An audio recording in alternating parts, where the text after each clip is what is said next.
ভোরের আলো ফোটার আগেই রক্তে রঞ্জিত হলো মুন্সিগঞ্জের শ্রীনগর। নিজের তিল তিল করে গড়া সম্পদ রক্ষা করতে গিয়ে প্রাণ হারালেন এক ব্যক্তি। শ্রীনগরের একটি নির্মাণাধীন মার্কেট ও জমি দখলের জেরে একদল সন্ত্রাসীর অতর্কিত হামলায় এই নৃশংস হত্যাকাণ্ডের ঘটনা ঘটেছে। জমি নিয়ে বিরোধের জেরে দখলদারদের বাধা দিতে যাওয়াই যেন কাল হলো তার।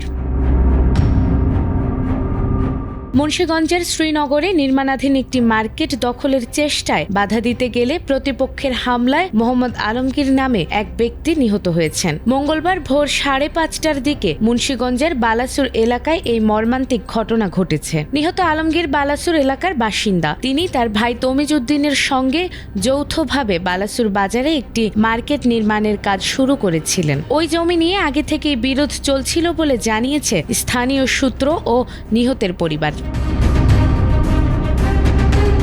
পরিবারের দাবি অনুযায়ী হান্নান হাজিগং, মানিক ডাকাত ও তাপস সহ কয়েকজন ওই জমিতে মালিকানা দাবি করে আদালতে মামলা করেছিলেন। তবে মামলায় ব্যর্থ হওয়ার পর তারা সন্ত্রাসী বাহিনী নিয়ে রাতের আধারে জমি দখলের চেষ্টা চালায়। পরবর্তীতে মঙ্গলবার সকালে দেশীয় অস্ত্র নিয়ে আবারও নির্মাণাধীন মার্কেট দখলের চেষ্টা হলে আলমগীর সেখানে বাধা দিয়েছিলেন। এ সময় তাকে এলোপাথাড়ি মারধর ও ধারালো অস্ত্র দিয়ে কুপিয়ে গুরুতর আহত করা হয়েছে। উদ্ধার করে তাকে শ্রীনগর উপজেলা স্বাস্থ্য কমপ্লেক্সে নেওয়া হলে সেখানেও তাকে মারধরের অভিযোগ রয়েছে। পরে উন্নত চিকিৎসার জন্য মিডফোর্ড হাসপাতালে পাঠানো হলে সেখানে তাকে মৃত ঘোষণা করা হয়েছে।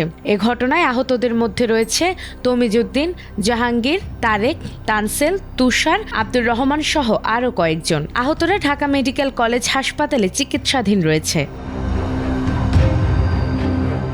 শ্রীনগর উপজেলা স্বাস্থ্য কমপ্লেক্সের এক চিকিৎসক জানিয়েছেন, আলমগীরের অবস্থা অত্যন্ত আশঙ্কাজনক ছিল। পরে তাকে মিডফোর্ড হাসপাতালে পাঠানো হয়েছিল। শ্রীনগর থানার ওসি বলেছেন, প্রাথমিকভাবে ধারণা করা হচ্ছে জমি সংক্রান্ত বিরোধের জেরে হত্যাকাণ্ডটি ঘটেছে। এ বিষয়ে অভিযোগ গ্রহণ করা হয়েছে এবং অভিযুক্তদের গ্রেফতারের চেষ্টা চলছে।